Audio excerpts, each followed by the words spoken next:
Starting with the deformation.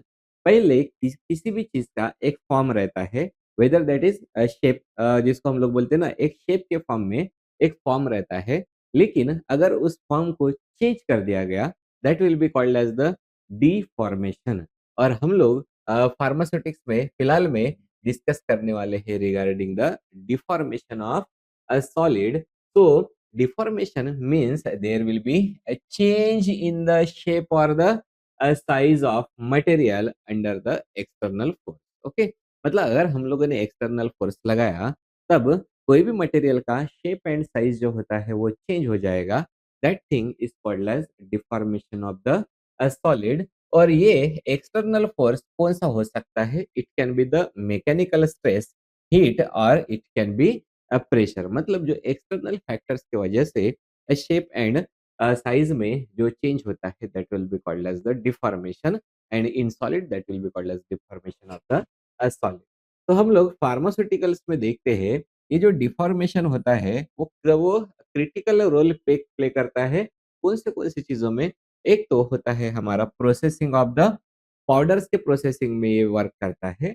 दूसरा होता है ग्रैन्युल्स के लिए, फिर टैबलेट्स एंड कैप्सूल के फॉर जो हमारा प्रिपरेशन मेथड्स रहते हैं उसके लिए ज़रूरी होता है डिफॉर्मेशन। साथ में ये जो डिफॉर्मेशन होता है वो इंश्योर करता है प्रोडक्ट की stability as well as the performance. Okay, so now we are going to discuss about that. तो basically there are two types of deformation. एक कहलाता है हमारा इलास्टिक डिफॉर्मेशन और दूसरा होता है प्लास्टिक डिफॉर्मेशन। इलास्टिक और प्लास्टिक दोनों को भी हम लोग अच्छे से याद रखेंगे। एक होता है रबर और दूसरा होता है, गोबर बोलने से बेटर है हम लोग उसको बोलेंगे क्ले। ओके, क्ले मतलब मिट्टी का गोला। तो एक रबर रहेगा और एक मिट्टी का गोला। तो ये जो हमारा इलास्टिक डिफॉर्मेशन होता है वो होता है रबर में, और प्लास्टिक का डिफॉर्मेशन होता है वो क्ले में। ठीक है, अब ये कैसा होता है वो देखेंगे। ये जो हमारा इलास्टिक डिफॉर्मेशन होता है, बेसिकली इलास्टिक डिफॉर्मेशन मतलब क्या? जब भी हम लोग किसी चीज के ऊपर फोर्स लगाते हैं, फॉर एग्जांपल हम लोगों ने ये ऑब्जेक्ट है, इस ऑब्जेक्ट के ऊपर हम लोगों ने लगाया फोर्स, तब ये ऑब्जेक्ट क्या हो जाएगा? ऑब्जेक्ट को हम लोग प्रेस कर रहे हैं तो ऑब्जेक्ट का शेप एंड साइज होता है वो चेंज हो जाता है। लेकिन जैसे हम लोग एक्सटर्नल फोर्स को निकाल देंगे तो ये ऑब्जेक्ट का shape and size again regain हो जाता है, मतलब वापस अपने प्रीवियस डायमेंशंस को गेन कर लेता है। This phenomena is called as our elastic deformation, right? तो हम लोग देखते हैं कि इफ इलास्टिक डिफॉर्मेशन मतलब ये होता है temporary deformation which is reversible upon the removal of external force. तो सिंपल लैंग्वेज में एक्सटर्नल फोर्स को अगर निकाल दिया तो इससे ये अपना जो प्रीवियस इसको क्या बोलते हैं, ओरिजिनल डायमेंशंस जो होते हैं वो रिगेन कर लेता है। अब इसमें कैरेक्टरिस्टिक देखते हैं, ये जो मटेरियल होता है वो रिटर्न हो जाता है इसके ओरिजिनल शेप में। और ये जो होता है, ये जो यहाँ पे जो स्ट्रेस एंड स्ट्रेन आगे हम लोग देखने वाले हैं, वो स्ट्रेस एंड स्ट्रेन फॉलो करते हैं Hooke's law, that is stress will be directly proportional to the strain. मतलब यहाँ पे रहती है लीनियर रिलेशनशिप। तो आगे हम लोग इन दोनों के बीच में रिलेशनशिप देखने वाले हैं। और ये होता है स्ट्रेस मतलब अप्लाइड फोर्स, स्ट्रेन मतलब चेंज इन द डायमेंशन। तो ये होता है लो स्ट्रेस लेवल पे होता है, ज्यादा स्ट्रेस हो गया तो वो चला जाता है प्लास्टिक डिफॉर्मेशन पे। अब यहाँ पे जो भी हम लोग एनर्जी प्रोवाइड कर रहे हैं, एक्सटर्नल फोर्स लगाना मतलब क्या होता है? एनर्जी प्रोवाइड करना होता है। बट थर्मोडायनामिक्स का लॉ है energy neither be created nor be destroyed. तो हम लोग जो फोर्स लगाने के लिए जो एनर्जी यूज कर रहे हैं, वो एनर्जी अभी कहाँ पे जाएगी? वो जाएगी मटेरियल में in the form of the potential energy. और बाद में आप लोगों ने वो देखा होगा ना, तीर धनुष वाला। तो जैसे धनुष से स्ट्रिंग खींचते हैं, तो अब वहां पे स्ट्रेच होता है। स्ट्रेच होने की वजह से हम लोगों ने खींचने के लिए जो एनर्जी लगाई वाली है वो उसमें स्टोर हो जाती है in the form of the potential energy. Okay, इसके लिए एग्जाम्पल होते हैं। पहला एग्जाम्पल हो गया stretching of the rubber band, दूसरा होता है कंप्रेसिंग द स्प्रिंग। फिर दूसरा होता है जिसको हम लोग बोलते हैं प्लास्टिक डिफॉर्मेशन। प्लास्टिक डिफॉर्मेशन का मतलब क्या होता है कि यहाँ पे जैसे ही हम लोग एक्सटर्नल फोर्स लगा लेते हैं, पर प्रोडक्ट में क्या हो जाएगा, जो या फिर जो भी हमारा मटेरियल होता है, ये हमारा मटेरियल है, इसके ऊपर हम लोगों ने लगाया एक्सटर्नल फोर्स, तो इसका शेप और साइज़ जो होता है वो चेंज हो गया। लेकिन ये फ़ोर्स को वापस निकाल लिया, तब वो अपना शेप एंड साइज़ रिगेन नहीं करता, वैसे का वैसा रहता है। जैसे हम लोग क्ले देखते हैं ना, तो क्ले मतलब मिट्टी का गोला।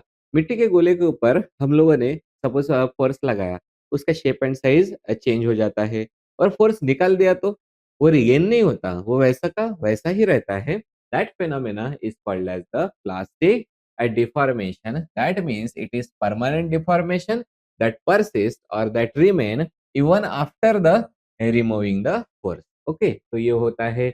अब यहाँ पे जो मटेरियल की कैरेक्टरिस्टिक्स क्या होती है, यहाँ पे मटेरियल जो होता है वो अपने वापस ओरिजिनल डायमेंशन पे रिटर्न नहीं होता और ये तब होता है जब जो अप्लाइड स्ट्रेस या फोर्स होता है वो एक्सीड हो जाता है यील्ड स्ट्रेंथ पे। ओके, ये हम लोग आगे स्ट्रेस और स्ट्रेन के कर्व में आगे डिस्कस करने ही वाले हैं।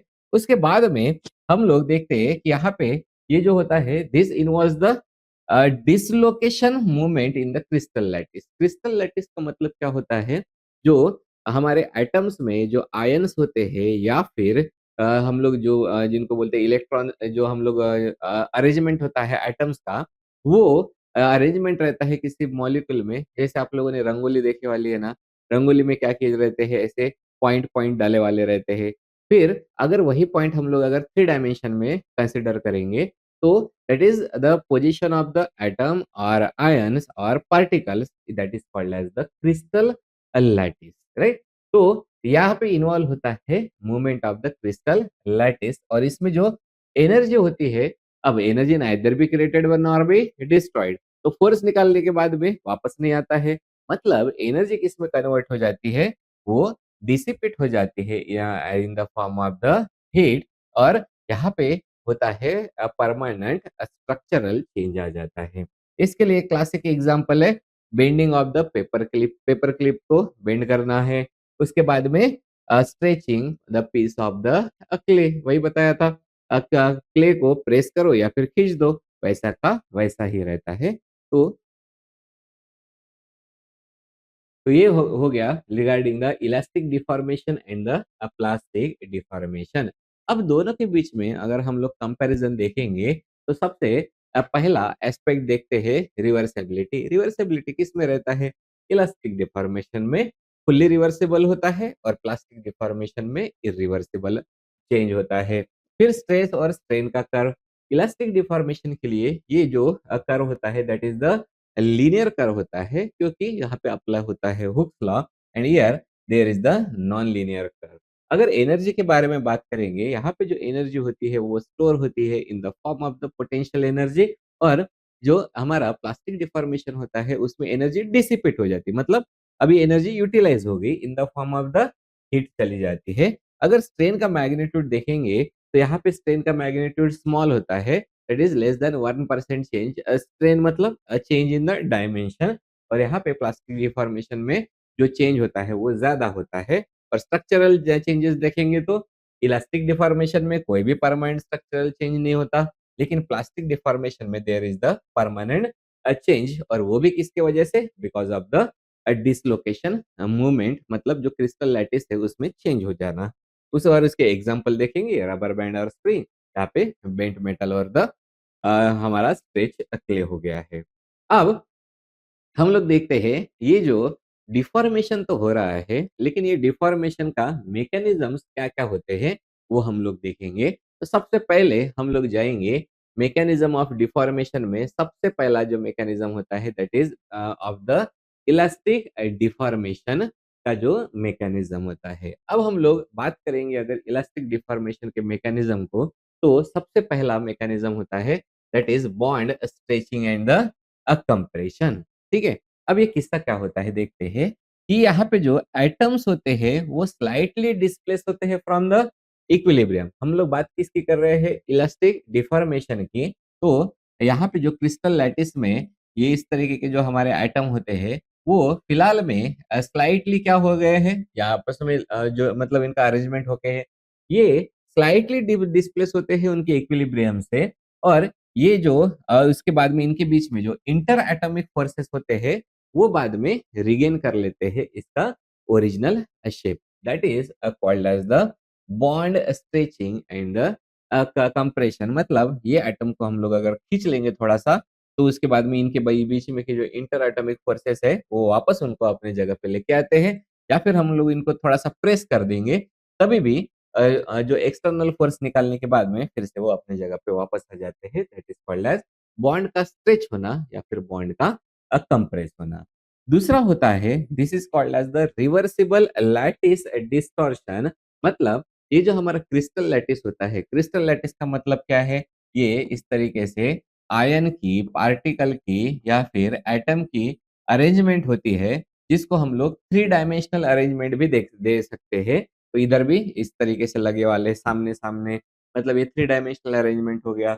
यहाँ पे टेम्परेरी डिस्टॉर्शन हो जाता है इन द क्रिस्टल लैटिस। मतलब यहाँ पे हम लोगों ने क्या लगाया? फोर्स लगाया, तो ये वाला थोड़ा-सा आगे चला गया, इधर की तरफ चला गया, ये वाले थोड़े से चेंज हो गए। मतलब ये भी इनकी पोज़ीशन चेंज हो गई है, लेकिन अगर निकाल दिया, then they get back to their original dimension or original place. These are the mechanisms of the elastic deformation. काम की चीज़ ये होती है कि there are some mechanisms for the plastic deformation. ये आप लोगों ने कभी पढ़ के नहीं रखे वाला होगा पहले। तो there are the mechanisms of the plastic deformation, जिसका सबसे पहला जो मैकेनिज्म होता है, it is called as slip. Slip मतलब यहाँ पे जो डिसलोकेशन मूवमेंट होता है along the specific crystallographic plane. यहाँ पे हम लोग यहाँ पे जैसे देख रहे हैं स्लिप। स्लिप में ये पहले कैसे था? स्ट्रेट था। ओके, स्ट्रेट होने के बाद में यहाँ से जो या ये जो डायरेक्शन हो गया स्लिप का, ये इधर की तरफ आ गया है। मतलब यहाँ पे हम लोगों ने क्या देखा है कि यहाँ पे जो डिसलोकेशन मूवमेंट तो हो रहा है, लेकिन कहाँ पे हो रहा है? At the specific crystallographic plane पे। यहाँ पे ये जो हमारा स्लिप वाला जो मैकेनिज्म होता है, वो पाया जाता है मेटल्स में। ओके, तो ये हो गया फर्स्ट मैकेनिज्म। फिर जो दूसरा मैकेनिज्म होता है, this is called as the twinning. Twinning मतलब जो पोर्शन रहता है लैटिस का, जैसे मैंने आपको बताया था ना, लैटिस दैट इज अरेंजमेंट होता है। ओके, ये लैटिस का कुछ पोर्शन होता है, वो रीओरिएंट करता है to form the mirror image. Okay, तो यहाँ पे देखो ट्विनिंग का ये डायरेक्शन हो गया है, तो इसने खुद को क्या कर लिया है? एक पर्टिकुलर प्लेन में वो क्या हो चुका है? रीओरिएंट कर लिया उसने खुद को, और उसने यहाँ पे बना दिया मिरर इमेज। तो ये कॉमनली पाया जाता है in the SCP metal. Okay, तो ये हो गया है हमारा ट्विनिंग वाला। फिर तीसरा होता है, this is called as the grain boundary sliding. Grain boundary sliding में हम लोग देखते हैं ये एक्चुअली ऑकर होता है in the polycrystalline material at the high temperature. Okay, तो यहाँ पे जैसे एक ग्रेन ये वाला है, this is grain number 1, this is grain number 2। Okay, ये हमारी इनिशियल वाली मार्कर लाइन होगी। अब यहाँ से सिंपली क्या हो गया? यहाँ पे जो ग्रेन की बाउंड्री होगी वो थोड़ी सी क्या हो गई? स्लाइड हो गई है। तो this is called as grain boundary sliding. This is also the one mechanism for the plastic deformation, जो कि occur होता है in the polycrystalline metals में। और लास्ट वाला होता है, this is called as diffusion creep. Diffusion creep में जब हम लोग लार्ज अमाउंट ऑफ स्पेस लगाते हैं, तब ये जो एटम्स होते हैं वो माइग्रेट करते हैं थ्रू द लैटिस और the along the grain boundaries. Okay, तो यहाँ पे देखो हम लोगों ने ये वाला एक हो गया, ये वाला एक हो गया, 2 मटेरियल है, दोनों के ऊपर हम लोगों ने लगा दिया प्रेशर। तो क्या हो गए? यहाँ के जो एटम्स हो गए, अब वो एटम्स क्या होने लगे? डिफ्यूज़ होने लगे थ्रू द लैटिस और द अलोंग द ये ग्रेन के बाउंड्रीज पे। तो इसको कहलाता है, this is called as diffusion creep. So there are 4 mechanisms for the plastic deformation. First one is called as the slip, then a twinning, then gain boundary sliding and the diffusion क्रिक का mechanism होता है। Okay, अब हम लोग अगर pharmaceutical solids के बारे में बात करते हैं स्पेसिफिकली, तो फार्मेसी में हम लोग जो सॉलिड्स यूज करते हैं यूजुअली जो सबसे ज्यादा होता है टैबलेट्स में, तो हम लोग देखते हैं इसमें आता है पाउडर कंपैक्शन। तो जब हम लोग टैबलेट का कंप्रेशन करते हैं, ये मैंने ऑलरेडी टैबलेट में पढ़ा के रखे वाला है, तो जब हम लोग पाउडर का कंप्रेशन करते हैं, तब होता है पाउडर का कंपैक्शन। तो जिसमें इनिशियली जो पार्टिकल्स होते हैं वो खुद को रीअरेंज करेंगे। उसके बाद में होगा there is the elastic deformation, मतलब जैसे-जैसे हम लोग स्ट्रेस बढ़ाते जाते हैं, पहले क्या होता जाएगा, इनिशियल पार्टिकल का रीअरेंजमेंट, फिर और स्ट्रेस बढ़ाएँगे तो क्या होगा, इलास्टिक डिफॉर्मेशन, और स्ट्रेस बढ़ाएँगे तो प्लास्टिक डिफॉर्मेशन होगा, और उससे भी ज़्यादा हो गया तो पार्टिकल होते हैं उनका उनमें आता है फ्रैक्चर एंड फ्रैगमेंटेशन। दूसरा होता है दैट इज़ द क्रीप। तो हम लोगों ने क्रीप देखा वाला है। क्रीप कहाँ पे देखे वाला है? This is the diffusion creep में, ओके। तो ये जो है वो टाइम डिपेंडेंट परमानेंट डिफॉर्मेशन होता है अंडर द कांस्टेंट स्ट्रेस। तो वहाँ पे जो हमारे एटम्स होते हैं वो, या फिर जो कंपाउंड्स जो पार्टिकल्स होते हैं वो डिफ्यूज होना स्टार्ट हो जाते हैं, okay, under the constant stress.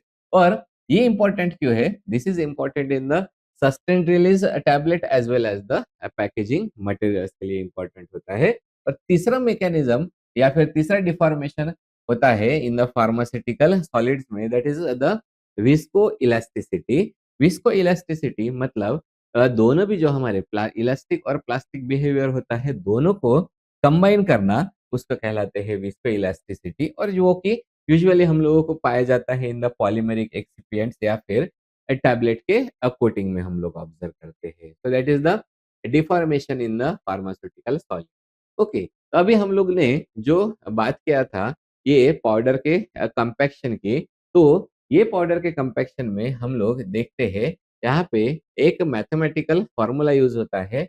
That formula is called as the Heckel equation. तो ये जो हेकेल इक्वेशन होता है वो एक फॉर्मूला, मतलब क्या होता है, मैथमेटिकल मॉडल ही होता है जो कि डिस्क्राइब करता है compaction behaviour of the powder during the tablet formation. तो पाउडर का कंपैक्शन बिहेवियर कैसा होता है वो बताया जाता है बाय द हेकेल इक्वेशन। साथ में हेकेल इक्वेशन हम लोगों को इनसाइट प्रोवाइड करता है अबाउट द डिफॉर्मेशन मैकेनिज्म के बारे में बताता है, and it is essential for the optimising the tablet formulation. अब हम लोग देखते हैं ये जो हमारा हेकेल जो इक्वेशन होता है वो बताता है relationship between the relative density and the applied pressure के बीच में कितना रिलेशन होता है, और साथ में हेल्प करता है डिस्टिंग्विश करने में elastic versus the plastic deformation. So we will now go to the Heckel equation.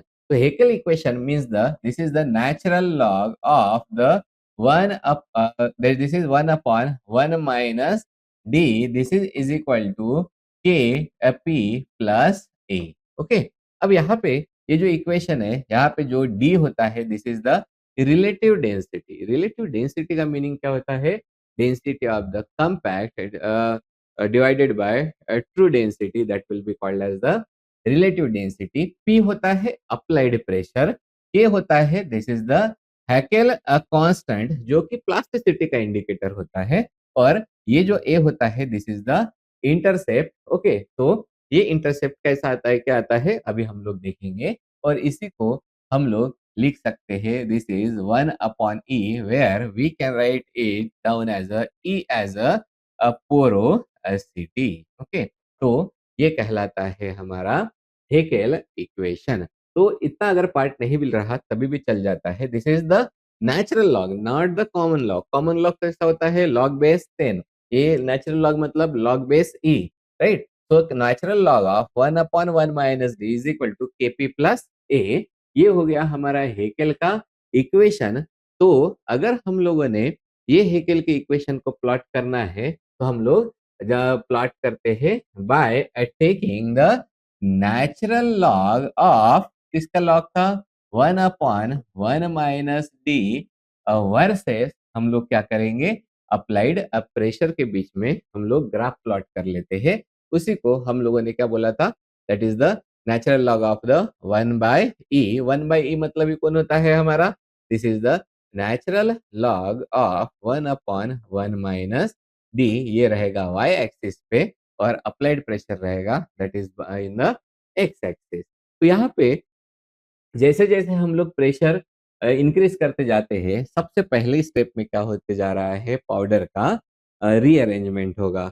उसके बाद में फिर पाउडर में चालू हो जाएगा डिफॉर्मेशन, लेकिन ये डिफॉर्मेशन होगा इलास्टिक डिफॉर्मेशन और उसके बाद में फिर से अगर प्रेशर बढ़ाते जाएँगे तब डिफॉर्मेशन होगा and that deformation is the plastic deformation, okay?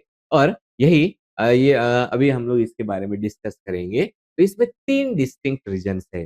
पहला वाला जो रीजन है दिस इज़ द रीजन 1 जहाँ पे जो पार्टिकल का होता है rearrangement this is occurring at the low temperature region पे हो रहा है। मतलब यहाँ पे जो पार्टिकल्स होते हैं वो खुद को एडजस्ट करना चालू हो जाते हैं और जो वॉइड रहता है वो फिल होना चालू हो जाता है and this is represented by the intercept A. Okay, मतलब यहाँ पे हम लोग इसको आगे बढ़ा देंगे तो यहाँ पे इंट्रापोलेट करना बोलते हैं, तो हम लोग को क्या मिल जाता है ए वाला पॉइंट मिल जाता है। ओके, तो this is our first region. फिर आता है हमारा second region. Second region is the elastic and the plastic deformation. Okay, तो ये हो गया है सेकंड वाला, देयर इज द डिफॉर्मेशन। मतलब यहाँ पे जो मटेरियल होता है वो अंडरगो हो रहा है plastic and the elastic deformation और यहाँ पे जो स्लोप रहता है this slope region correspond to the Heckel constant. मतलब इसका अगर हम लोगों ने स्लोप निकाला then we will get the Heckel constant. कैसे निकालते हैं अभी देखेंगे। और ये जो तीसरा होता है जो रीजन है this is called as the work hardening.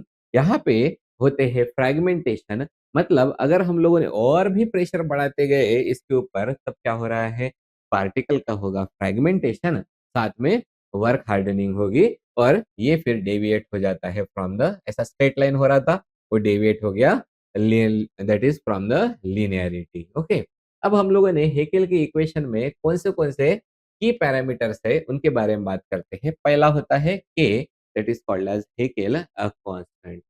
Haeckel का जो कांस्टेंट होता है वो हम लोगों को बताता है प्लास्टिक डिफॉर्मेशन की टेंडेंसी बताता है किसी भी मटेरियल की। अगर के की वैल्यू हायर रही then the greater will be the plasticity. मतलब यहाँ पे थोड़ा भी फोर्स लगाए तो अब वो क्या हो जाएगा प्लास्टिक बिहेवियर है। मतलब it will not regain its original shape and size. मतलब इसका जो डिफॉर्मेशन होगा वो इजीली हो जाएगा और this will be inversely related to the yield strength. Okay, फिर दूसरा आता है this is called as A means जो हमारा आया वाला है ना दिस इज द इंटरसेप्ट। तो ये जो इंटरसेप्ट होता है ये बताता है इंटरसेप्ट मतलब पहले की अरेंजमेंट। तो यहाँ पे देखो जैसे आप लोगों को दिखाई दे रहा है this is the A and this is also a. तो यहाँ पे सबसे इनिशियल वाला है जहाँ पे प्रेशर कितना है जीरो है। तो इस कंडीशन में ये हम लोगों को बताता है initial particle rearrangement before the significant deformation. और हायर अगर ए की वैल्यू रहेगी तो अब जो पैकिंग जो होती है वो बेटर इनिशियल पैकिंग रहती है किसी भी पार्टिकल में। फिर तीसरी चीज होती है this is called as the D. D stands for the relative density. तो यहाँ पे ये जो रिलेटिव डेंसिटी होती है वो मेजर करता है डी, इसको बोलते हैं densification under the compression. Okay, तो इसको जब भी हम लोग कैलकुलेट करेंगे then we will calculate as a rho by rho t where rho is the apparent density of the compact। apparent का मतलब जो appear हो रही है जो दिखाई दे रही है जो हो रही है वो, और एक्चुअली में होती है जो ट्रू डेंसिटी होती है by removing the any type of voids or spaces that will be called as the true density। तो ये की पैरामीटर होते हैं हेकेल के इक्वेशन के। अब इनके हेकेल का इक्वेशन का एप्लीकेशन क्या रहता है फार्मास्यूटिकल में वो देखते हैं। हेकेल का इक्वेशन हम लोग यूज करते हैं for the evaluation of the powder की कंप्रेसिबिलिटी जानने के लिए।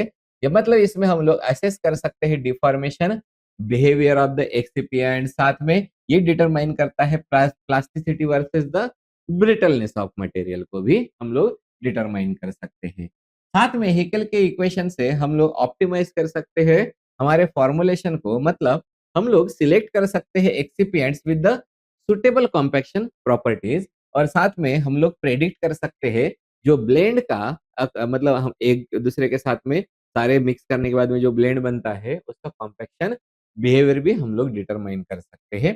तीसरा होता है एप्लीकेशन हेकेल के इक्वेशन का that is the process optimization. इसका मीनिंग होता है कि हम लोग एडजस्ट कर सकते हैं कंप्रेशन पैरामीटर्स को, ओके, जैसे प्रेशर हो गया या फिर कितनी स्पीड पे रखना है, ताकि हम लोगों को डिजायर्ड हार्डनेस मिले टैबलेट का, या फिर हम लोगों को कोई भी कंट्रोल्ड पोरोसिटी मिले।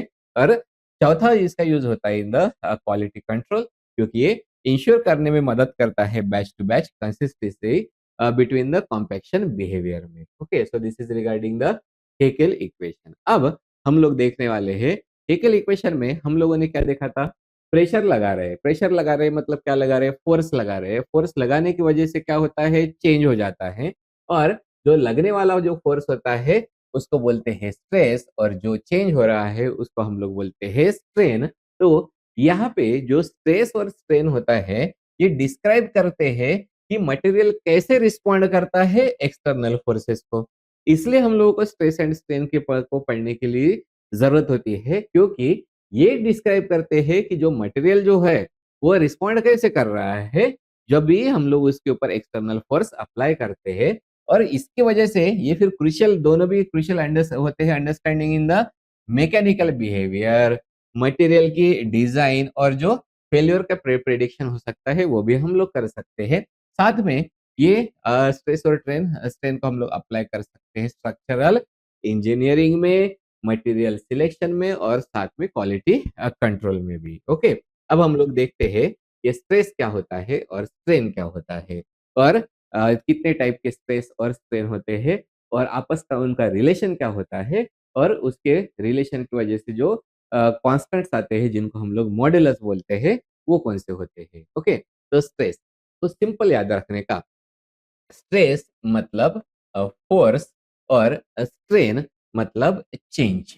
ओके, तो दो ही वर्ड में सीधा सीधा मीनिंग समझ में आता है। स्ट्रेस मतलब फोर्स। अभी हम लोग देखते हैं stress defined as the internal resistance force per unit area within the material when external force is applied. Okay, अब ये बहुत सिंपल है, बस सीधा सीधा देखना है। ये एक मटेरियल है, इस मटेरियल के ऊपर हम लोगों ने लगाया है फोर्स अप्लाई किया, तो ये मटेरियल क्या करेगा? न्यूटन का थर्ड लॉ एक्ट हो जाता है, every action have equal and opposite reaction. तो हम लोगों ने अगर यहाँ पे एक एक्सटर्नल फोर्स लगाया, तो यहाँ पे अंदर भी इंटरनल फोर्स डेवलप होगा। एग्जैक्टली किसके बराबर होगा? जितना हम लोग एक्सटर्नल फोर्स लगाते हैं उसके बराबर होगा। तो इंटरनल, तो ये क्या कर रहा है? होने वाले डिफॉर्मेशन को ये अपोज कर रहा है। That is the called as internal resistance of force per unit area. लेकिन अंदर का फोर्स डिटरमाइन करना बहुत ही मुश्किल होता है, लेकिन वह होता होता किसके बराबर है? एक्सटर्नल फोर्स के बराबर होता है। इसलिए हम लोग सिंपली ले लेते हैं force upon area. so this is the formula for the stress. Stress is the force per unit area. Okay, और ये जो है वो मेजर करता है intensity of the internal forces acting on the material. Okay, तो ये हो गया। तो सिंपल सिंपल लैंग्वेज में स्ट्रेस मतलब कौन होता है? फोर्स। फोर्स अप्लाई करने की वजह से क्या हो रहा है? There is the change in the material, that means the strain, that is deformation in the material due to applied stress। Okay, तो यहाँ पे अगर कोई भी चेंज होता है किसी भी मटेरियल में, उस चेंज को हम लोग कितना चेंज हुआ कैसे देखेंगे? हम लोगों को उसको कंपेयर करना पड़ेगा ओरिजिनल के साथ में। मतलब हम लोग अगर यहाँ पे हम लोग देखते हैं कि स्ट्रेन मतलब चेंज इन शेप और size with respect to original. तो अगर मैं इसको लिखना चाहूंगा, तो हम लोग क्या लिखेंगे? There is the change in the dimension. so I will write down change in dimension with respect to the, so with respect to the original dimension. तो change in dimension with respect to original dimension. अब यहाँ पे अगर हम लोगों ने किसी भी चीज को खींचा, उसकी लेंथ अगर इंक्रीज हुई, कितनी लेंथ इंक्रीज हुई उसके लिए क्या पता होना चाहिए? ओरिजिनल लेंथ पता होना चाहिए। That's why it will become the, एक जो होता है that is change in length with respect to original length. तो ये हो गया हमारा स्ट्रेन। तो स्ट्रेस मतलब क्या है? Force applied. स्ट्रेन मतलब क्या है? हमारा दैट इज चेंज कितना हुआ है, मतलब डिफॉर्मेशन कितना हुआ है। अब हम लोग देखते हैं स्ट्रेस के कितने टाइप्स होते हैं। Usually there are 3 types. Okay, यहाँ पे आप लोगों को 4 दिख रहे हैं। तो ये दोनों सिमिलर ही होते हैं। एक में सिर्फ स्ट्रेचिंग होता है और दूसरे में होता है कंप्रेशन। इसलिए दोनों को भी हम लोग मिला के बोलते हैं लॉन्गिट्यूडिनल। तो these are the longitudinal. Okay. Longitudinal में कौन से आ रहे हैं? Tensile stress and the compressive stress. Okay, तो टेंसाइल का मतलब क्या है? ये जो स्ट्रेस हम लोग अप्लाई करते हैं खींचने के लिए, that is due to the elongation और the stretching, that is called as the tensile stress. तो यहाँ पे जैसे हम लोग बात करते हैं, अभी स्ट्रेन नहीं है फिलहाल में, हम किसकी बात कर रहे हैं? टेंसाइल स्ट्रेस की। ये सपोज एक मटेरियल है, कोई भी वायर है और इसको हम लोगों ने खींचा तो क्या लगाया? Force per unit area. तो ये कौन सा हो जाएगा? This is the tensile strain. दूसरा वाला होता है that is the compressive strain. It is due to the compression. अब यहाँ पे उल्टे डायरेक्शन में लगा दो तो तभी भी क्या चेंज हो रहा है? लेंथ ही चेंज हो रही है। तो it is due to the stress due to shortening और the compression, that will be called as compressive stress. फिर दूसरा होता है दैट इज द, ये हो गया पहला, दैट इज लॉन्गिट्यूडिनल। दूसरा होता है शियर स्ट्रेस। ओके, शियर का मतलब सिंपल याद रखना है।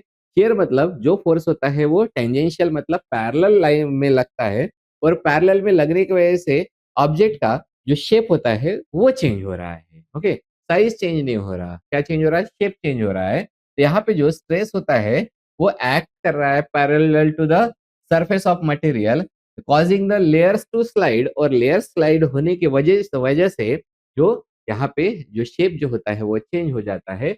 तो उसको हम लोग लिख सकते हैं, this is the tau. Tau is equal to force upon area. Force upon area बोलने से बेटर है, इसको क्या बोलेंगे हम लोग? This is the tangential force upon the area. और तीसरे में चेंज किस में हो रहा है? वॉल्यूम में। That's why it is called as the volumetric stress. Volumetric stress that means the stress applied uniformly in all the direction. अगर सारे डायरेक्शन से हम लोगों ने स्ट्रेस लगाया यूनिफॉर्मली, तो ये सपोज ऑब्जेक्ट है, इस ऑब्जेक्ट में चारों साइड से अगर हम लोगों ने स्ट्रेस लगाया तो क्या हो जाएगा? इसका वो जो वॉल्यूम जो होता है वो चेंज हो जाता है। तो that will be called as the stress और वॉल्यूमेट्रिक स्ट्रेस। मतलब हम लोग क्या लगा रहे हैं? We are changing the pressure, that's why it is denoted by symbol delta P. तो जितने टाइप के फिर स्ट्रेस रहेंगे एग्जैक्टली उतने ही टाइप के बाद में बनेंगे स्ट्रेन। तो यहाँ पे टेंसाइल स्ट्रेस की जगह पे, टेंसाइल स्ट्रेस क्या के लिए था? इलोंगेशन के लिए। मतलब चेंज किस में होगा? लेंथ में चेंज हो जाएगा। That's why now we will go for the strain. और स्ट्रेन भी कितने टाइप के हैं? बेसिकली 3 टाइप के। पहला वाला फिर से हमारा ये कौन सा कहलाता है? This is the longitudinal. और लॉन्गिट्यूडिनल में कौन से आते हैं? Tensile as well as the compressive. Okay, तो इसको हम लोग कैसे देखते हैं? Tensile means change in length with respect to original length. L nought मतलब ओरिजिनल लेंथ और एल मतलब दिस इज द लेंथ। तो हम लोग इसको इस तरीके से देख सकते हैं। ये हो गई है original length, this is the L not. फिर इसके ऊपर क्या लगाया? फोर्स लगाया। तो इसकी जो लेंथ है वो क्या हो गई है? चेंज हो गई है। ठीक है, क्या लगाने के बाद में? फोर्स लगाने के बाद में कितने से चेंज हुई है? ये हो गया फिर से एल नॉट, और ये चेंज कितने से हुई है? तो that is the delta L. It is the change in the length with respect to original length, that is the tensile strain. Okay, और अगर कंप्रेसिव कंप्रेशन हो गया तो अब ये छोटा हो जाएगा। ओके, इसका मतलब क्या हो गया? That is change in length due to compression with respect to the original length. फिर दूसरा होता है, it is called as the shear strain. Shear strain में हम लोग देखते हैं ये जो ऑब्जेक्ट होता है, this is regarding the shear strain. Shear strain में ये जो सिंपल सा एक ऑब्जेक्ट था हमारा, एक सिंपल सा एक ऑब्जेक्ट था, इसके ऊपर हम लोगों ने ये इस टाइप से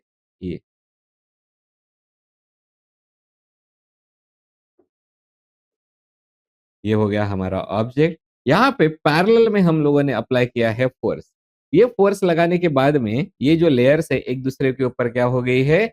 चेंज हो गई है। और विथ रिस्पेक्ट टू ओरिजिनल इसने पहले क्या क्या कर दिया?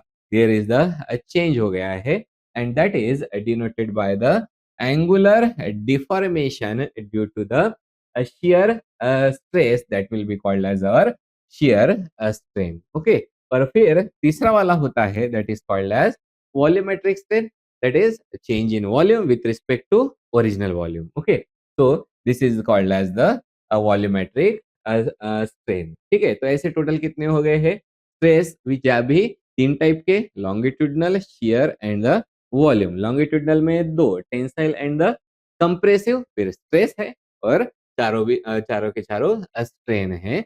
अब यहाँ पे एक जो हमारा लॉ लगता है, that law is called as the Hooke's law. There is the Hooke's law. Hooke's law क्या बोलता है कि ये जो हमारा स्ट्रेस होता है, this stress is directly proportional to the strain. Okay, अगर स्ट्रेस इज डायरेक्ट, जितना हम लोग फोर्स लगाएंगे उतना उसमें क्या प्रोड्यूस होगा, चेंज प्रोड्यूस होगा. ये किसने बताया है, हुक्स ने. अभी ये जो चीज को हम लोगों को डायरेक्टली प्रोपोर्शनल चीज को हटाने का है, तो यहाँ पे क्या लगा देते हैं हम लोग, we will apply the constant. और ये जो कांस्टेंट होते हैं वो तीन कांस्टेंट होते हैं जिनको हम लोग मॉड्यूलस बोलते हैं.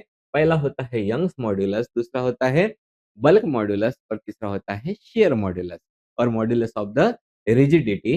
तो पहला स्ट्रेस कौन सा था, लॉन्गिट्यूडनल स्ट्रेस.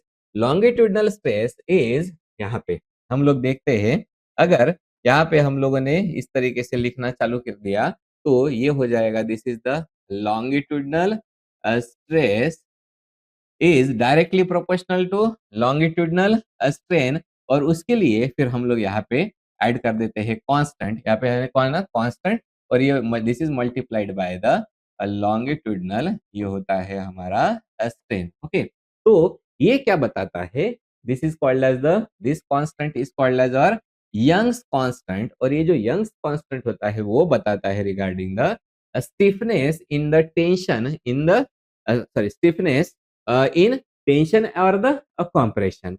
ये बताता है, मतलब ये बताएगा कि ये जो हमारे मटेरियल होते हैं, ये मटेरियल का रेजिस्टेंस टू द टेंसाइल और द कंप्रेसिव स्ट्रेंथ को कितना रहता है, और ये एसोसिएटेड रहता है टेंसाइल और compressive stress and the strain के साथ में. That is stress is directly proportional to strain. पहला कौन सा है, longitudinal stress directly proportional to longitudinal strain, that's why there is the Young's modulus. Okay, और इसको कैसे बताया जाता है, E is equal to longitudinal stress upon longitudinal strain, that is the compressive और tensile stress upon strain. Okay, और इसका significance क्या होता है, ये जो होते हैं वो डिटरमाइन करता है सॉलिड्स में स्टिफनेस और use in the tablet compression and the polymeric coating.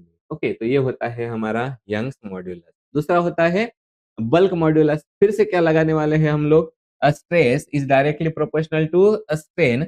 लेकिन कौन सा वाला स्ट्रेस लगाएंगे, we will apply the volumetric, क्या लगाएंगे, stress this is directly proportional to volumetric जो होता है स्ट्रेन. राइट, अब इसको हटाने के लिए हम लोगों को यहाँ पे क्या लगाना पड़ेगा, वी विल अप्लाई द, यहाँ पे हम लोग लगाएंगे कांस्टेंट एंड दिस कांस्टेंट, यहाँ पे this will be is equal to constant and this is denoted by the symbol K, that is the bulk modulus. तो ये हम लोगों को बताता है, this is the defines the resistance of the material to the uniform compression. मतलब यहाँ पे ये जो है वो एसोसिएटेड है वॉल्यूमेट्रिक स्ट्रेन और स्ट्रेस के साथ में. तो के की वैल्यू कितनी हो जाती है, this is the volumetric stress upon volumetric strain. और उसका सिग्निफिकेंस क्या होता है, ये भी यूज रहता होता है इन द टैबलेट के कंप्रेशन और पैकेजिंग में. और साथ में ये हम लोगों को हेल्प करता है understanding the drug dissolution under the pressure. और जो तीसरी चीज होती है, this is called as the shear stress और the modulus of rigidity. And यहाँ पे हम लोग देखते हैं, तो दिस इज द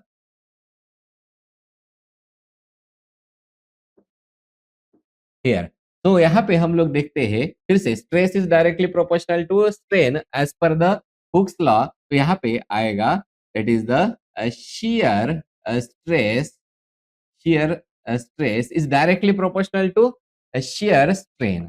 तो this is a shear strain. और अगर डायरेक्टली प्रोपोर्शनल वाला हम लोग सिंबल हटा देते हैं, तो यहाँ पे ऐड करना पड़ेगा हम लोगों को constant, and that constant is the G, which is the modulus shear modulus or we can call it as the modulus of the rigidity. तो ये डिफाइन करता है resistance to shape change due to the shear stress और किसके साथ में related है shear stress and shear strain के साथ में that is the shear stress upon shear strain और इसका सिग्निफिकेंस क्या होता है ये इंपॉर्टेंट रहता है in the semi solid formulation या फिर जो जेल्स होते हैं या फिर ऑइंटमेंट होता है इनके लिए इंपॉर्टेंट होता है और ये डिटरमाइन करता है पाउडर के फ्लो को और ग्रैन्युल के स्ट्रेंथ को। तो ऐसे 3 मॉड्यूलस कांस्टेंट्स है। कौन सा? Young's modulus, bulk modulus and the modulus of the rigidity और शियर मॉड्यूलस। अब ये जो स्ट्रेस और स्ट्रेन की रिलेशनशिप है वो क्या होती है वो हम लोग देखते हैं। जैसे-जैसे हम लोग स्ट्रेस अप्लाई करेंगे देयर विल बी चेंज तो इसी को हम लोग बोलते हैं स्ट्रेस एंड स्ट्रेन की रिलेशनशिप। ओके, तो सबसे पहले इस साइड में हम लोग ले लेते हैं दिस इज द स्ट्रेस। तो हमारे सॉरी यहाँ पे हम लोग देखते हैं कि ये जो हमारा हाँ, अब यहाँ पे हम लोग देखने का है, सबसे पहले तो देखो ये कौन हो गया? सिग्मा हो गया है, okay and this is the E. तो सिग्मा मतलब कौन होता है? देख के बताओ तो? Force upon area, force upon area मतलब कौन हो गया? This is called as our stress and E मतलब कौन होता है? This is called as our strain, okay. तो जो हम लोग अप्लाई कर रहे हैं, अप्लाई करने की वजह से जो इंटरनली डेवलप हो रहा है that will be called as stress और जो चेंजेस हो रहे हैं that will be called as the strain. तो इन दोनों के बीच में की जो रिलेशनशिप होती है वो रिलेशनशिप कैसे होती है यहाँ पे हम लोग देखते हैं। तो यहाँ पे मैं लिख देता हूँ दिस इज आवर स्ट्रेस और ये प्रोड्यूस जो हो रहा है दिस इज आवर स्ट्रेन। तो आप लोगों को जैसे जैसे चाहिए वैसे आप लोग लिख सकते हो। तो स्टार्टिंग में क्या होगा जैसे ही हम लोग स्ट्रेस बढ़ाते जाएंगे मतलब जैसे ही हम लोग फोर्स बढ़ाते जाएंगे ऑब्जेक्ट में चेंजेस आना चालू होता है। तो जैसे ही फोर्स बढ़ाते जाएँगे और ऑब्जेक्ट में चेंजेस आते जाएँगे मतलब with increase in the stress there will be increase in the strain और ये जो लीनियर रिलेशनशिप दिखाई दे रही है वो कहलाता है यहाँ पे जो अप्लाई अप्लाई होता है that law is called as the यहाँ पे होता है हमारा हुक्स लॉ जो होता है वो अप्लाई होता है। मतलब ये जो रीजन होता है this region is called as the elastic region where stress is directly proportional to strain और ये किसने बताया है हम लोगों को? हुक्स के लॉ ने। मतलब अगर ये स्ट्रेस हटा दिया तो मटेरियल जो होता है वो रिटर्न चला जाएगा इसके ओरिजिनल शेप एंड साइज में और इसका जो स्लोप होता है वो कौन सा वाला मॉड्यूलस बताता है that is the Young's modulus. Okay, फिर दूसरा वाला और अगर हम लोगों ने अभी स्ट्रेस बढ़ाते जाएंगे तो एक पॉइंट ऐसा आएगा यहाँ पे आता है हमारा yield point. Okay, yield point पे जो प्लास्टिक जो डिफॉर्मेशन होता है वो बिगिन हो जाता है यील्ड पॉइंट से। फिर उसके बाद में फिर भी अगर हम लोग यहाँ से स्ट्रेस बढ़ाते ही जाएंगे तो यहाँ से यहाँ तक जो रीजन चला जाता है that will be the plastic region. अब यहाँ से फोर्स हटाने के बाद में भी जो ऑब्जेक्ट होता है वो अपनी शेप एंड साइज रिगेन नहीं कर पाता मतलब जो मटेरियल है वो हो गया है डिफॉर्म हो गया है परमानेंटली और उसके बाद में आता है ultimate tensile strain. Okay, so that is the maximum stress before the failure. Okay, तो यहाँ पे बिफोर फेलियर के पहले जो आता है अल्टीमेट टेंसाइल स्ट्रेन और फिर ये जो पॉइंट है सबसे एंड वाला point that is called as the fracture point. मतलब यहाँ पे रप्चर हो जाता है और पार्टिकल ब्रेक हो जाता है। This is the relationship between the stress and strain relationship. अब ये स्ट्रेस एंड स्ट्रेन के एप्लीकेशंस क्या होते हैं उनके बारे में भी डिस्कस करते हैं। अगर हम लोग स्ट्रक्चरल इंजीनियरिंग की बात करेंगे तो जैसे हम लोग बिल्डिंग की डिजाइन वगैरह होती है ना साथ में ब्रिजेस रहते हैं मैकेनिकल कंपोनेंट्स रहते हैं उनमें यूज होता है। ये स्ट्रेस एंड स्ट्रेन का जो कॉन्सेप्ट है वो हम लोगों को मदद करता है मटेरियल के सिलेक्शन के लिए क्वालिटी कंट्रोल के लिए या फिर कभी कोई फेल्योर का एनालिसिस करना है कब फेल हो जाएगा उसके लिए भी ज़रूरी होता है। हमारे काम में आता है अब कौन से फैक्टर्स होते हैं जो अफेक्ट करते हैं डिफॉर्मेशन को। तो पहला वाला जो फैक्टर है जो जो कि डिफॉर्मेशन को अफेक्ट करता है that is the material properties. तो ये सारी पहले हम लोग क्यों पढ़ चुके हैं क्योंकि सारा कॉन्सेप्ट क्या चालू है डिफॉर्मेशन ऑफ सॉलिड फिर उसमें हम लोग सारी थ्योरी पढ़े। अब हम लोग देखने वाले हैं कैसा होता है? पहला, that is the material property. Elasticity जो मॉड्यूलस होता है, या इसको कॉल्ड एज़ इलास्टिक मॉड्यूलस, उसकी वजह से रिजिडिटी मतलब क्या पता चल जाता है हम लोगों को? Stiffness of the material. Yield strength से क्या पता चलता है कि कौन से स्ट्रेस रिक्वायर्ड होता है कि हम लोग प्लास्टिक डिफॉर्मेशन चालू कर सके यहाँ पे। यील्ड से कौन सा चालू हो जाता है? प्लास्टिक डिफॉर्मेशन चालू हो जाएगा। फिर डक्टिलिटी, मतलब डक्टिलिटी का मतलब क्या है? हम लोगों को कितना स्ट्रेन लगाना पड़ेगा कि मटेरियल जो है वो चला जा रहा है प्लास्टिक डिफॉर्मेशन में। और हार्डनेस, हार्डनेस मतलब resistance to the deformation, hardness कितना होता है वो हम लोगों को पता चलते हैं। मतलब ये जो कुछ फैक्टर्स होते हैं वो अफेक्ट करते हैं डिफॉर्मेशन को, जो कि पहला है हमारा मटेरियल प्रॉपर्टी। फिर दूसरा फैक्टर होता है टेम्परेचर। अगर हाई टेम्परेचर रहा then it will increase the ductility and the plastic deformation. लेकिन लो टेम्परेचर रहा तो मटेरियल क्या हो जाता है? ब्रिटल। ओके, जैसे हम आप लोगों ने देखा होगा, कोई भी बहुत सारा मतलब बहुत मटेरियल है, उसका टेम्परेचर थोड़ा सा इंक्रीज कर दिया तो उसका जो डक्टिलिटी है, मतलब इंक्रीज होने वाली, लेंथ इंक्रीज होने वाली, वो प्रॉपर्टी इंक्रीज हो जाती है। लेकिन बहुत ही ठंडा कर दिया तो आप लोगों ने वो देखा होगा ना, उंगली को अगर बहुत ठंडा करके फ्रीज नाइट्रोजन में लग दिया, उसके बाद में हथौड़ा मार दिया, तो आप लोगों ने वीडियोस में देखे वाला है, तो वो क्या हो जाता है? ब्रेक हो जाता है। मतलब मटेरियल क्या हो जाता है? ब्रिटल हो जाता है। Okay, then third factor is affecting the deformation is the rate of the loading. अगर rapid loading हुआ तो it can cause the brittle of that is failure. अगर slow loading हुआ तो then it will allow the more plastic deformation. Okay, और जो micro structure जो है वो कैसे अफेक्ट करते हैं डिफॉर्मेशन को? कि जैसे माइक्रो स्ट्रक्चर मतलब ग्रेन का साइज हो गया, डिफेक्ट हो गए, या फिर जो क्रिस्टल स्ट्रक्चर होता है वो भी इम्पैक्ट करते हैं दैट इज डिफॉर्मिंग बिहेवियर को। ओके, अब कौन से फैक्टर्स है वो अफेक्ट करे डिफॉर्मेशन इन द फार्मास्यूटिकल? हम लोगों को स्पेसिफिकली देखने का है in the regarding the pharmaceutical. तो सबसे पहला होता है factor that is the material का कंपोजिशन। मटेरियल या तो हो सकता है क्रिस्टलाइन वर्सेस अमorphous नेचर होता है, तो ये अफेक्ट करता है डिफॉर्मेशन के बिहेवियर को। साथ में जो प्लास्टिसाइजर्स और हम लोग बाइंडर्स ऐड करते हैं, वो चेंज करते हैं प्लास्टिसिटी को। फिर सेकंड होता है that is this is moisture contain. तो अगर हाइड्रेटेड मटेरियल है तो वो प्लास्टिसिटी को इंक्रीज करेगा, लेकिन अगर ड्राई मटेरियल है तो वो ब्रिटलनेस को that is in their will be increase in the brittleness.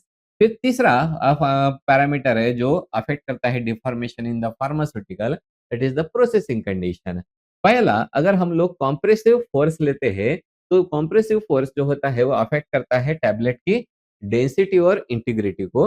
लेकिन जो टेम्परेचर चेंज होता है वो इम्पैक्ट करता है पॉलीमर बेस्ड डोसेज फॉर्म्स को। फोर्थ फैक्टर होता है that is the particle size and the shape. यहाँ पे अगर स्मॉलर पार्टिकल्स लिए तो स्मॉलर पार्टिकल्स होते हैं वो कॉम्पैक्शन की इफिशियंसी को इम्प्रूव कर देते हैं, क्योंकि वो बीच के वॉइड्स में जाके फिल हो जाते हैं। और इरेगुलर अगर पार्टिकल्स लिए हम लोगों ने तो ये भी डिफॉर्मेशन की कैरेक्टरिस्टिक को चेंज कर देता है। और बाइंडर्स और जो लुब्रिकेंट हम लोग ऐड करते हैं that is the these are also the factors which will affect the deformation. Binder जो होता है वो इम्प्रूव करता है प्लास्टिक डिफॉर्मेशन को, और जो लुब्रिकेंट होते हैं वो डिक्रीज करते हैं इंटर पार्टिकल के बॉन्डिंग को, जिसकी वजह से फिर डिफॉर्मेशन भी अफेक्ट हो जाता है। अब यहाँ पे हम लोग अगर डिफॉर्मेशन के एप्लीकेशन देखेंगे इंजीनियरिंग में, तो वही था हमारा स्ट्रक्चरल डिजाइन में, मटेरियल सिलेक्शन में, मैन्युफैक्चरिंग प्रोसेस में, या फिर फेलियर के एनालिसिस में। और फार्मास्यूटिकल के जो एप्लीकेशंस होते हैं डिफॉर्मेशन स्टडी के, तो हम लोग डिफॉर्मेशन की स्टडी किसके लिए पढ़ते हैं? क्योंकि हम लोगों को टैबलेट का कंप्रेशन देखने का रहता है, क्योंकि ऑप्टिमम कंप्रेसिंग प्रेशर हम लोगों को निकालने का होता है at the when we compress the tablet, उसके लिए जरूरी होता है। फिर कैप्सूल फिलिंग के लिए भी, क्योंकि पाउडर्स जो कैप्सूल फिलिंग में जो डिफॉर्मेशन होता है वो पाउडर का जो डिफॉर्म प्रॉपरली होना चाहिए, ताकि जो पाउडर की जो फिलिंग होती है कैप्सूल में वो यूनिफॉर्म हो सके। उसके बाद में फिल्म कोटिंग में, तो अगर हम लोगों को यहाँ पे क्रैकिंग जैसे प्रॉब्लम्स होते हैं फिल्म कोटिंग में, उनको अगर प्रिवेंट करना है देन हम लोगों को देखना पड़ेगा कि स्ट्रेस और इलास्टिसिटी में क्या रिलेशन होता है, और और एक इम्पोर्टेंट रहता है that is in the packaging material. तो हम लोगों को अंडरस्टैंड करना पड़ेगा mechanical properties of the packaging material to prevent the deformation during the transport and the storage. तो ये हो गया फार्मास्यूटिकल एप्लीकेशंस। तो इस तरीके से हमारा जो टॉपिक होता है वो फिनिश हो जाता है, which is called as the deformation of the solid.